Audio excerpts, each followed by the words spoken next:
हर सपने को अपनी सांसों में रखो, हर मंजिल को अपनी बाहों में रखो। हर जीत आपकी हो सकती है ऐ दोस्त, बस अपने लक्ष्य को अपनी निगाहों में रखो। आप वृषभ राशि के जातकों के लिए अभी भटकने का समय नहीं, एकाग्र होने का समय है, क्योंकि आपके राशि के स्वामी लाभ के भावों में अपनी उच्च स्थिति में गोचर करने वाले हैं और वो आपके लिए अपार धन संपत्ति के द्वार खोलेंगे, आपकी हर सफलताओं को, कामयाबी को सुनिश्चित करेंगे और उनका साथ देने अपने सर्वश्रेष्ठ गोचर में शनि देव तो मौजूद हैं ही वहां पर। उनके पिता ग्रहों के राजा सूर्य देव भी मार्च में ही आपके लाभ के भाव में आकर आपकी हारी हुई बाजी भी पलट के रख देंगे। सिर्फ यही नहीं, मार्च के महीने में ही देवगुरु बृहस्पति जो अपनी वक्री स्थिति में आपके धन के भाव में गोचर कर रहे थे, 11 मार्च को मार्गी हो जाएंगे। पिछले कुछ समय से जो आप अपनी जिंदगी की पिछली कड़ियों में उलझे हुए थे, पुराने मामले सुलझा रहे थे, पुराने धन आगमन को एस्पेक्ट कर रहे थे, देवगुरु के मार्गी होते ही आपके सामने कई नए अवसर अचानक आकर खड़े हो जाएंगे, दस्तक देने लगेंगे। सिर्फ जरूरत है उन अवसरों को पहचानने की। तो दोस्तों, आइए बात करते हैं इस वीडियो में मार्च महीने के गोचरीय स्थितियों की। यदि आप उन्हें समझ लेते हैं और कुछ उपायों के साथ चलते हैं तो इसमें कोई शक नहीं कि मार्च का महीना आपके लिए पूरे वर्ष 2026 का माइलस्टोन साबित होने वाला है। जी हां दोस्तों, नमस्कार। मैं डॉक्टर मुकेश एक बार फिर से आप सभी दर्शकों का हार्दिक अभिनंदन करता हूं आपके चैनल एस्ट्रो नक्षत्र 27 पर। और दोस्तों, आज का मेरा ये वीडियो आपकी जन्म चंद्रमा वृषभ पर आधारित है, लेकिन यदि आपकी राशि कोई और है लेकिन लग्न है नंबर 2 यानी कि वृषभ, तो भी आप इस वीडियो के मार्गदर्शन को फॉलो कर सकते हैं, आपको लाभ ही होगा। दोस्तों, इसमें कोई शक नहीं कि आप वृषभ राशि के जातकों के लिए मार्च का महीना एक अद्भुत महीना है, एक सर्वश्रेष्ठ समय है। आपको इसका फायदा अवश्य उठा लेना चाहिए। मार्च के महीने के चारों गोचर आपको चौतरफा लाभ देने के लिए आए हैं, लेकिन व्यक्ति कभी कभी अच्छे वक्त में अपने कंफर्ट जोन में चला जाता है और जितनी तेजी से कर्म पथ पर उसे दौड़ना चाहिए था, अपने एक्शन को करने चाहिए थे, वो नहीं कर पाता। इसलिए ताकि आप अपने जोश को फिर से जगा पाए, अपनी सनक को पूरी तरह से अपनी कामयाबी के लिए झोंक दें, आपको याद दिलाना चाहूंगा कि आपकी कुंडली के सबसे बड़े महत्वपूर्ण प्लैनेट कर्म फलदाता शनि देव, जो आपके भाग्य के स्वामी भी होते हैं और आपके करियर के लॉर्ड भी होते हैं, अपने 30 वर्षों के पीरियड के सबसे बेहतरीन गोचर में आपके एकादश भाव में गोचर कर रहे हैं। 2025 के मार्च से ये अच्छा समय शनिदेव के लिहाज से प्रारंभ हो चुका है, लेकिन 2025 से भी बेहतर परिणाम 2026 में मिलेंगे, क्योंकि शनिदेव 2025 में अपनी प्रारंभिक डिग्रियों पे थे, जिसमें वो उतने एग्रेसिव रिजल्ट को नहीं दे पाते हैं। लेकिन इस वर्ष वो अपने कुमार और युवावस्था के दौरान आपको भरपूर लाभ, सुख, समृद्धि, धन, दौलत और प्रचंड कामयाबी देंगे। दोस्तों, जैसा कि आपको पता होगा कि शनिदेव हर 30 वर्षों के बाद साढ़े साथी के रूप में आपसे आपकी अग्नि परीक्षा यानी कि आपके कर्मों का भुगतान करवाने आते हैं और आपके 30 वर्ष पूरे होने वाले हैं। आपकी आने वाली साढ़े साथी अगले वर्ष के 3 जून से ही शुरू हो जाएगी, 3 जून 2027 से, और जुलाई 2034 तक आप साढ़े साथी के अंतराल से गुजरेंगे, शनिदेव की अग्नि परीक्षा के अंतराल से गुजरेंगे। दोस्तों, पॉइंट यह है कि अगले जून के पहले ये जो आपके पास सुनहरे बचे हुए 1 से सवा वर्ष हैं,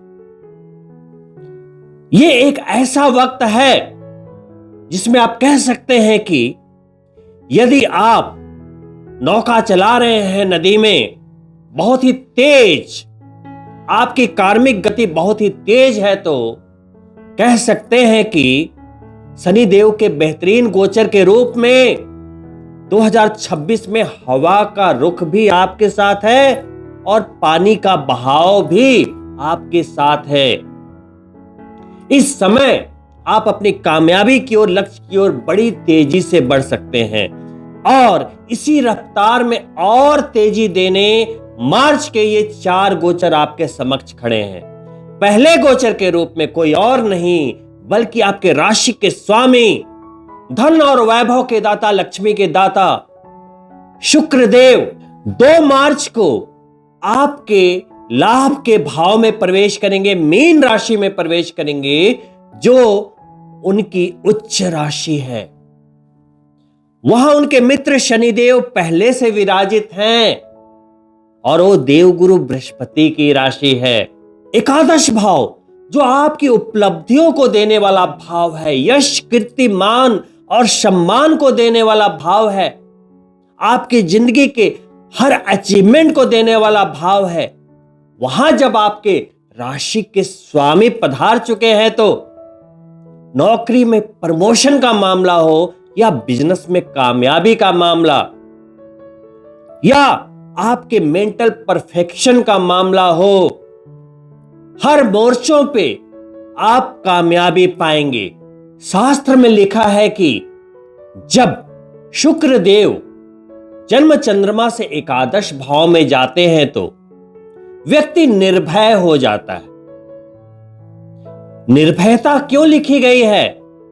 इसलिए कि देखिए, जब आप गाड़ी चला रहे होते हैं, सामने कोहरा होता है, धुंध होती है, तो आपकी रफ्तार धीमी हो जाती है, क्योंकि उस समय आप कहीं ना कहीं डर रहे होते हैं कि कहीं गाड़ी कहीं लग ना जाए, कहीं सड़क के नीचे ना चली जाए, कोई एक्सीडेंट ना हो जाए, तो आप अपनी रफ्तार धीमी कर लेते हैं। लेकिन जैसे ही कोहरा छटता है, विजिबिलिटी आती है, आप निर्भीकता के साथ अपनी गाड़ी की रफ्तार बढ़ा देते हैं। ठीक वैसे ही शुक्रदेव जब एकादश भाव में जाते हैं तो माइंड की क्लैरिटी इतनी बढ़ा देते हैं, इतने अच्छे योगा योग बना देते हैं कि आप डिसीजन लेते हैं, रिस्क लेते हैं, आगे बढ़ते हैं, नए अवसरों को खंगालते हैं, टेस्ट करते हैं और विजयी भी होते हैं। इसलिए शास्त्रों में लिखा है कि एकादश भाव का गोचर आपको निर्भय बनाता है। दूसरी बात क्या लिखी है? आपको धन संपत्ति प्रचुर मात्रा में देने की क्षमता रखते हैं, क्योंकि वो उच्च के हैं। ये भी बात है, तो बड़ी मात्रा में धन आगमन, यश, कीर्ति की प्राप्ति, प्रमोशन की प्राप्ति और उच्च पदवी और मनचाहे स्थान परिवर्तन आपके लिए बिल्कुल तय रहेंगे। ये योगा योग पूरे मार्च में 26 मार्च तक आपको हर तरह की कामयाबी अचीवमेंट देते हुए 26 मार्च को शुक्रदेव आपके द्वादश भाव में गोचर करेंगे। 12वां भाव, बहुत सारे लोग द्वादश भाव के नाम से डर जाते हैं, लेकिन आपको बता दूं कि शुक्र देव ही एक ऐसे प्लेनेट हैं जिनके द्वादश भाव के गोचर को भी सर्वश्रेष्ठ माना जाता है। हर तरह के विषय सुख की प्राप्ति करवाते हैं, धन संपदा की प्राप्ति करवा देते हैं, क्योंकि शुक्र देव हैं। दोस्तों, चाहे मार्च का पहला 26 दिन हो या उसके बाद का द्वादश भाव का गोचर, ये पूरा का पूरा टाइम स्लॉट आपके राशि के स्वामी की दृष्टि से लाजवाब है। आप अपने हर विजय की कहानी लिख सकते हैं। आप कहीं भी नुकसान में नहीं जाएंगे, ये 100% तय बात होगी। साथ ही दोस्तों, वृषभ राशि के लिए शुक्र देव आपके छठे भाव के स्वामी भी होते हैं। तो छठा भाव संघर्षों का भाव होता है, तो आपको संघर्षों से निकाल देंगे, रोगों से मुक्त करेंगे, रिकवरी देंगे, दुश्मनों को झुका देंगे और कर्ज के भार में आपको एक बड़ी राहत मिलने की उम्मीद है। दोस्तों, वही सोने पे सुहागा करते हुए शुक्र देव जहां बैठे हैं, और राशि कौन सी है? 12 नंबर, यानी कि देव गुरु बृहस्पति की राशि। शनि देव भी 30 वर्षों के सबसे बेहतरीन गोचर में वहीं बैठे हैं। तो डिस्पोजिटर कौन हुए? देव गुरु बृहस्पति। और 11 मार्च को स्थितियों को और बेहतरीन बनाते हुए, पहले वक्री चल रहे थे, मार्गी हो जाएंगे। डायरेक्ट मोशन में स्थितियां और बेहतरीन हो जाएंगी। शनि देव के रिजल्ट भी बेहतरीन हो जाएंगे और शुक्र देव तो हैं ही उच्च के। देव गुरु बृहस्पति के मार्गी होते ही और ये 4 गुनी रफ्तार में आपको शुभ फल की प्राप्ति करवाएंगे। बस इस बार आपको नहीं चूकना है। बारंबार याद दिला रहा हूं कि अगले वर्ष 7.5 प्रारंभ होने वाली है, उसके पहले का शानदार समय शुरू हो चुका है। तो किसी का इंतजार ना करें। अच्छे अच्छे गोचर आते हैं, चले जाते हैं। लोग बोलते हैं हमें कामयाबी नहीं मिल रही है, हम स्ट्रगल में हैं, पैसे की कमी में है, निराशा में है। जी नहीं, इसका कारण कुछ और है। कामयाबी सिर्फ काम करने से नहीं मिलती। कामयाबी के लिए जिद का होना बहुत जरूरी है। किसी भी कामयाबी को पाने के लिए, चाहे छोटी कामयाबी हो या बड़ी कामयाबी हो, जिद के साथ साथ पागलपन का होना जरूरी है, सनक का होना जरूरी है। हम बस काम करते रहते हैं और सोचते हैं कि कुछ ऐसी सफलता मिल जाए कि दुनिया अचंभित हो जाए। दुनिया ऐसे अचंभित नहीं होती। जब तक आप भीड़ का हिस्सा बने रहेंगे, आप आम ही रहेंगे, खास नहीं बन पाएंगे।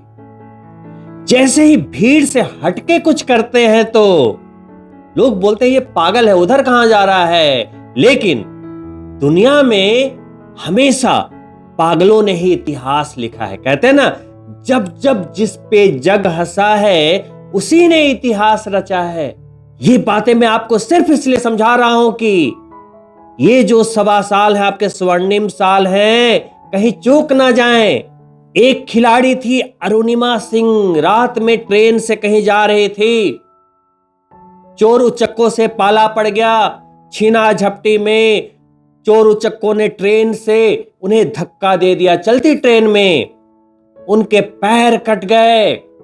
रात भर दर्द से कराहती रही, चूहे नोच नोच कर खाते रहे। लेकिन भगवान की कृपा से सुबह उन्हें हॉस्पिटलाइज किया गया। बड़ी मुश्किल से उनकी जान बचा ली गई। एक लड़की पैर कट गए, अपाहिज हो गई, लेकिन उसने अपनी जिद नहीं छोड़ी, सनक नहीं छोड़ी, फाइटिंग स्पिरिट नहीं छोड़ी। उसने कहा अब मैं माउंट एवरेस्ट फतह करूंगी। और उसके जिद ने, पागलपन ने, पैर ना होते हुए भी माउंट एवरेस्ट फतह कर लिया, किलिमंजारो फतह कर लिया। ओ हर मेडल अपने नाम कर लिया, हर रिकॉर्ड तोड़ दिया, जो एक हट्टे कट्टे व्यक्ति के बस की बात नहीं थी। अगर किसी हट्टे कट्टे व्यक्ति को भी बोल दे कि 10 किलोमीटर चलो दौड़ते हैं, तो शायद आनाकानी करे कि नहीं, खामखा क्यों। लेकिन एक लड़की दूसरी कोई लड़की होती तो अपने परिवार पे बोझ बन जाती और डिप्रेशन में पूरी जिंदगी निकाल देती। तो ये एक एग्जाम्पल है। लोग दूसरों पर विश्वास करते हैं, खुद पे नहीं करते। समस्या यह है कि हम खुद पर विश्वास नहीं करते और एक अनजान व्यक्ति पर भी विश्वास कर लेते हैं, दूसरों पर। जैसे आप सड़क क्रॉस करते हैं, सामने से एक बड़ी सी लॉरी आ रही है स्पीड में, आप ऐसे हाथ देते हुए क्रॉस कर जाते हैं। आपको विश्वास है कि वो अपनी चाल धीमी कर लेगा, ब्रेक लगा देगा, बिना ये जाने कि पता नहीं उसने ड्रिंक किया हो, पता नहीं किस हालात में हो, फिर भी भरोसा करते हैं। हम इतने समझदार हैं कि बिना टिकट लिए एयरपोर्ट नहीं जाते, बिना टिकट लिए रेलवे स्टेशन पे नहीं जाते बैग लेकर। आप बोलेंगे कैसी बातें कर रहे हैं, हर कोई टिकट लेकर ही तो जाएगा। जी हां, कॉमन सेंस है। एयरपोर्ट पे आपको पता होता है कि कौन सी फ्लाइट लेनी है, कहां जाना है, लेकिन वास्तविक जिंदगी में क्या होता है, हमें कहां जाना हमें पता ही नहीं, बस दौड़ रहे हैं, काम कर रहे हैं। और इससे भी बड़ी गलती क्या होती है, लक्ष्य तो चलो कुछ लोगों ने बना भी रखा है कि मुझे यहां जाना है जिंदगी में, तो जा रहे हैं, कामयाबी पा रहे हैं, लेकिन कुछ लोगों के पास लक्ष्य ही नहीं, वो लक्ष्यहीन है। और एक सबसे बड़ी गलती क्या है कि उनके पास उस लक्ष्य तक जाने के लिए उन्हें जो मिला उस पर सवार हो गए। कहने का मतलब है, अगर आपको मैं अभी बोलूं कि अमेरिका जाना है इंडिया से, आप क्या करोगे? कार हायर करोगे या कि फ्लाइट की टिकट लोगे? आप बोलोगे कैसी बात करें, 7 समंदर पार जाना है तो फ्लाइट ही लेनी पड़ेगी। इतनी कॉमन सेंस है कि आप साइकिल से या कार से तो नहीं जाओगे ना अमेरिका। लेकिन जब जिंदगी में एक अच्छे पोजीशन पे जाना है, करोड़पति अरबपति बनना है, फिर भी हम कोई भी पढ़ाई कर लेते हैं, कोई भी एजुकेशन ले लेते हैं, कोई भी डिग्री ले लेते हैं, कोई भी नौकरी कर लेते हैं, बस लगता है कि नौकरी लग जाए, बस ये बिजनेस चल जाए। लेकिन पहली प्रायोरिटी क्या होनी चाहिए कि भाई लक्ष्य क्लियर होना चाहिए और कैसे वहां तक पहुंचना है ये क्लियर होना चाहिए। दोस्तों, मैंने आपका ये 5 मिनट जरूर लिया, लेकिन ये बताना बहुत आवश्यक है कि ये जो आपके पास आने वाले 1.25 साल बचे हुए हैं, इसमें यदि आपने ये लापरवाही कर दी तो ये स्वर्णिम वक्त भी निकल जाएगा।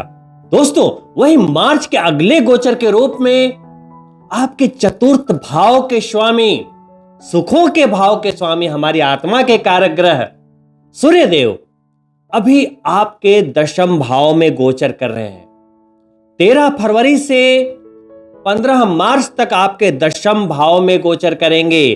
शास्त्रों के अनुसार सूर्य देव का 3, 6, 10 और 11 भाव में गोचर शुभ फलों को देने वाला होता है, कामयाबी को देने वाला होता है, सरकार से जुड़े कार्यों को बनाने वाला होता है, आत्मसम्मान पाने का होता है और रिस्क लेने का होता है। दोस्तों, 10वें भाव में सूर्य देव आजीविका के क्षेत्र में पूरे वर्ष में सबसे ज्यादा कामयाबी उसी समय प्रदान करते हैं जब वो 10वें भाव में गोचर कर रहे हो, आजीविका के क्षेत्र में, कर्म भाव में। दोस्तों, ऐसे वक्त में आप चाहे कुछ भी करते हो अपने जीवन निर्वाह के लिए, कितनी बड़ी कामयाबी भी चाहते हो, वो सब संभव है।